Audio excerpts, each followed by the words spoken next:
There's no shortage of reasons to be excited about the impending launch of Marvel's Spider-Man 2, and though the gameplay side of things naturally takes up a massive chunk of that, thanks to the series' incredible traversal mechanics and combat, just as important, if not more for many, is the narrative side of things. That's because over the course of 2 games, Insomniac has created an incredibly authentic and unique Spider-Man universe, one with excellent characters, writing, and storytelling, all of which has made a great many people very deeply invested in what happens next.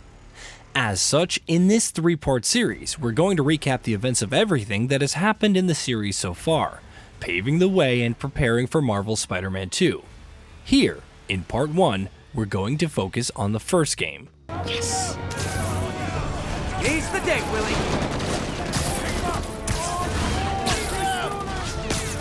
Heads up! Hey, where you going? Marvel's Spider-Man smartly makes the decision to not tell an origin story. We're all very familiar with how Peter Parker becomes Spider-Man, after all, instead dropping us into its universe at a time when Peter is a little older than what you'd normally expect, and has in fact been doing the whole Spider-Man thing for 8 whole years. During this time, he's crossed paths with and defeated a number of iconic villains in the Spider-Man Rogue Gallery, many of whom have played a role in this game's story as well. But when the game kicks off, his sole focus is one man, and one man alone, Wilson Fisk. By this point, Peter has been trying for a while to take the crime lord down, and working together with the NYPD has slowly but surely been getting closer and closer. As the game begins, he's contacted by NYPD Captain Yuri Watanabe, who tells him that the police finally have enough evidence to arrest Fisk, and that the mission is underway. Spider-Man joins in, knowing that Fisk won't go quietly, and sure enough, things go the way you'd expect. Fisk fights back with all that he's got, but with Spider-Man's help, the NYPD is able to suppress his goons and arrest him. As he's being taken away though, he issues a warning to everyone that others are going to try and rise up and fill up the power vacuum he's left behind, which will inevitably create chaos across all of New York. Unsurprisingly, that's exactly what ends up happening, and it's not long before Peter crosses paths with the faction that makes the first and biggest move to fill up that void. He's soon alerted to an ongoing break-in at an art auction, and when he gets there, he sees that the culprits are a new gang that he's not very familiar with all of the goons wearing strange masks and wielding weapons that are imbued with a strange, supernatural energy. At the auction house, he also runs into Mary Jane Watson, his ex-girlfriend who works as a journalist for the Daily Bugle. MJ tells Peter that she was investigating the art auction since it's holding several of Wilson Fisk's illegal goods that were seized following his arrest. That includes a particular file that, incidentally, the goons that have broken into the auction house are also looking for. Peter and MJ's relationship is pretty strained at this point, though the two decide to work together on the investigation, beginning with getting their hands on that file. Peter distracts the goons while MJ's able to find the file, which contains details about a secret project known as the Devil's Breath. However, before she can find out more, the goons are able to take the file from here, following which they quickly make their escape. While MJ decides to keep digging into whatever Devil's Breath is, Peter instead decides that he's going to try and find out more about this mysterious new gang. To that end, he turns to the philanthropist Martin Lee, the owner of the homeless shelter known as Feast, which is where Aunt May works. Given that Lee has a college degree in art history, Peter figures that he might know something about the masks, which he does. He tells Peter that the group wearing masks are part of a gang called Inner Demons, that they're extremely dangerous, and that Peter should not get involved with them.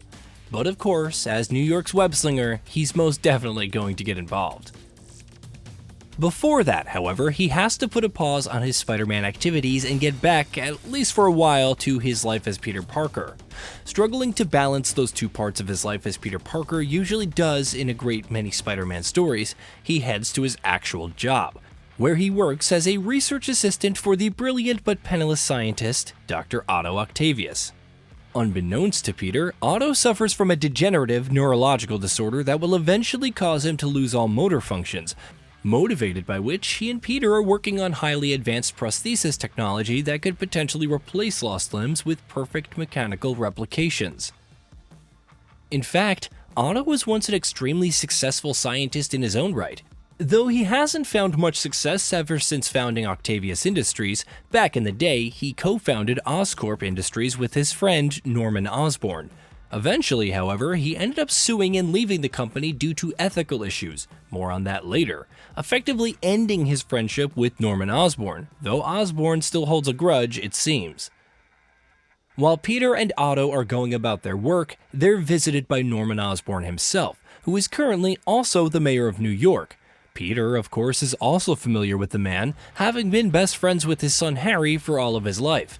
Though at this point in the story, Harry has been away in Europe for a while, or at least that's what Peter and MJ believe. Back to the story at hand though, after entering the lab, Osborn tells his former friend Otto that he has pulled the strings and cancelled his grant, effectively killing all funding for his research and shutting his project down. Back to his vigilante duties, Peter continues to look into the demons who have continued to systematically attack and seize what were once Wilson Fisk's properties. As part of his investigation into the demons, he begins working with NYPD officer Jefferson Davis, and together the two are able to foil some of the demons' plans. In the aftermath, Norman Osborn prepares to hold a re-election rally, where he also intends to officially recognize the heroism of Officer Davis.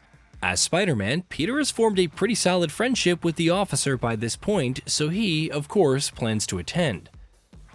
The event is also attended by Davis's family, his wife and son, Rio and Miles Morales, as well as MJ, who goes with Peter, though things quickly take a turn for the worse at the rally. Promptly after pinning a medal on Officer Davis, Osborn receives an anonymous call from someone who makes some pretty lofty threats. Escorted by his security, Osborn quickly makes his exit, and soon after, the rally is attacked by the demons in devastating fashion. Suicide bombers cause carnage on the scene, which is followed by more demons moving in and starting to kill the straggling crowd. Here, Peter makes another shocking revelation when he sees the man leading them, none other than Martin Lee himself, who has the ability to completely encase himself in the weird negative energy that the demons infuse their weapons with. The attack is a devastating one. Officer Davis dies, and before Peter can do much of anything as Spider-Man, he's knocked unconscious. In the aftermath, Davis's family is obviously in mourning, though upon encouragement from Rio Morales, Peter and Aunt May get her son Miles a job as a volunteer at Feast. Meanwhile, in the aftermath of the attack, Osborn quickly takes action as well and hires a private military company from the nation of Symkaria, Sable International, tasking them and their leader, Silver Sublinova, better known as Silver Sable, with putting a stop to the demons and Martin Lee, or Mr. Negative as Spider-Man fans better know him as. With Peter and Silver Sable both after the same enemy, it's not long before they cross paths, though their first meeting isn't exactly a friendly one. Instantly, Silver Sable has a deep mistrust for Spider-Man, and she warns him to stay out of her and her soldiers' way. Peter, however, stubbornly continues his investigation to no one's surprise, and with MJ's help is soon able to unearth some vital pieces of information, like the fact that Martin Lee seems to be driven by a personal vendetta against Norman Osborn, which is why he's so desperately looking for the Devil's Breath. And what is that exactly? Well, it turns out the Devil's Breath is a highly lethal bioweapon that was inadvertently created by Oscorp under Norman Osborn's orders as part of the company's efforts to find a universal cure for diseases that cannot be cured. Make note of that because we'll get back to it in a bit.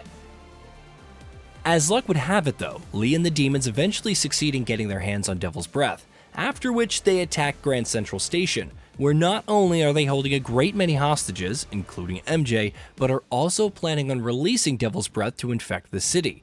However, Spider-Man arrives on the scene, and with MJ's help, he's successful in stopping the demons' plans.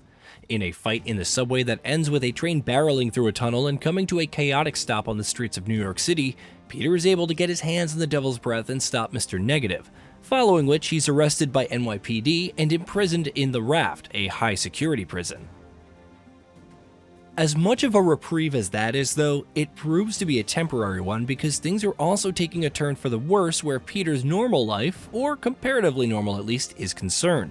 When he returns back to work at his lab, he finds out that Dr. Octavius has continued his work on prosthesis, and even wildly altered it, having attached 4 massive tentacle-like arms to himself, which he controls with an experimental neural link.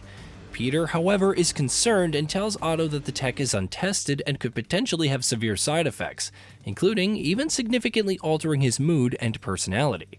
By this point, however, Otto is fueled by a deep-seated resentment towards Norman Osborn, and wanting nothing more than revenge against his former friend, he brushes Peter's concerns away. What Peter doesn't know is that behind his back, Otto has also been working with some pretty nefarious characters in his plan for revenge against Osborn that in fact includes Martin Lee, for reasons that are revealed at a later point in the story. In the here and now, what matters is this: with the help of his mechanical arm tentacles, Otto, who by this point has fully embraced the Dr. Octopus persona, attacks both Rikers Island and the Raft, freeing the inmates of both prisons and letting them loose on New York City. That is to say, the very least, a major problem. Not least because the Raft in particular houses some of the most dangerous villains Spider-Man has fought and defeated over the years. On top of Mr. Negative, that list also includes the likes of Scorpion, Vulture, Rhino, and Electro, all of whom have joined forces with Dr. Octopus to form the Sinister Six. At the Raft, with Yuri Watanabe's help, Spider-Man tries to stop the prison riot before it can go too far, though the Sinister Six combined powers prove to be too much for him to handle. Here, after badly losing a fight against the groups of villains, and learning what's truly become of Otto Octavius and what he's descended to, Peter loses consciousness. To make matters worse, Dr. Octopus is able to stealth the Devil's Breath back from NYPD, following which he instantly releases it in the crowded Times Square. Things quickly take a horrible turn for New York City in more ways than one. Thousands of inmates from both prisons are on the loose and running rampant throughout the city, while Scorpion, Electro, Rhino, and Vulture have all carved out little pieces of the city for themselves and are stirring up even more chaos. Meanwhile, thousands of New Yorkers have also been infected by the Devil's Breath bioweapon, and while providing care to the many people who have suddenly rushed to feast amidst the chaos, Aunt May too has fallen ill, though at least she's receiving plenty of help from Miles. Meanwhile, responding to the sudden flurry of catastrophes, Mayor Norman Osborn has declared martial law, which means Silver Sable and her Sable International goons are cracking down hard on New York City as well. All of which is to say that Spider-Man has his work cut out for him. One by one, he is able to take down Vulture, Electro, Rhino, and Scorpion and take them out of the equation once again. Meanwhile, MJ sneaks into Norman Osborn's penthouse in hopes of learning something about the Devil's Breath that might help them reverse its effects. And sure enough, she does uncover some pretty crucial details in a secret lab inside the penthouse. She finds out that Harry Osborn, her and Peter's lifelong friend, isn't in Europe after all, and that he's been suffering from a terminal illness that he's inherited from his mother that's been making him sicker and sicker. As it turns out, Devil's Breath was an accidental byproduct of research that Norman Osborn was doing to find a cure for Harry's disease. Another major revelation: years ago, a young Martin Lee who suffered from a chronic medical condition was a test subject to that very research, back when Otto Octavius was still in Oscorp. Unbeknownst to Otto, however, Norman injected the young boy with a much earlier version of the Devil's Breath serum, which triggered a violent reaction and explosion of energy originating from within that boy.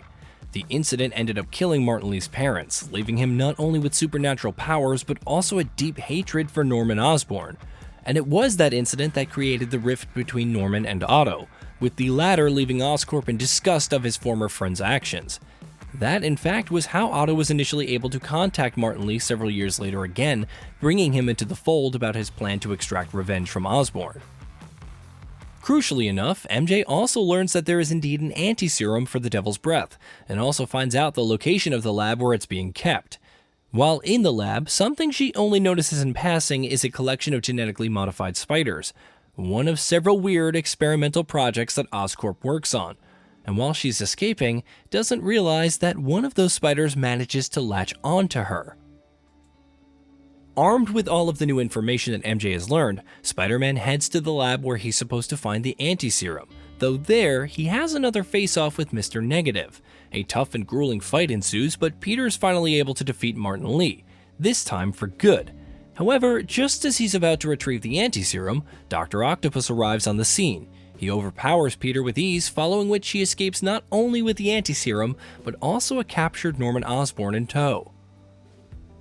Peter wakes up back at Feast, where he learns that Aunt May's condition is worsening at an alarming rate. Instantly, he gets to work on creating a new armored suit designed specifically to fight against Dr. Octopus. Meanwhile, at Feast, the genetically modified spider that MJ inadvertently brought back with her from Norman Osborn's penthouse manages to find its way to Miles and bites him. As you might imagine, that'll be relevant later. For now, let's get back to Peter, because as the game approaches its conclusion, Spider-Man has a final climactic confrontation against Dr. Octopus atop Oscorp Tower. With the help of his suit, Peter is able to subdue and defeat his former mentor, who reveals to him in defeat that he's known all along that Peter was Spider-Man, and very slyly implies that if Peter doesn't let him go, his secret might not exactly be safe with him. Peter, however, doesn't budge and leaves the scene as the police moves in to arrest Doc Ock. He returns to Feast with the anti-serum in hand and finds Aunt May on her deathbed. His instant instinct is to immediately give her the anti-serum and cure her, but he's informed that the amount of anti-serum available is either enough to cure a single person or to be used to mass-produce a cure for the entire city. Peter makes the heartbreaking choice of letting Aunt May die, who tells him in her final moments that she too was aware that he was Spider-Man all along. That's where the bulk of the story ends, though Marvel's Spider-Man still has a few bombs to drop in its final moments. A couple of months later, Peter and MJ are in a relationship again, while Peter and Miles' friendship is also continuing to grow.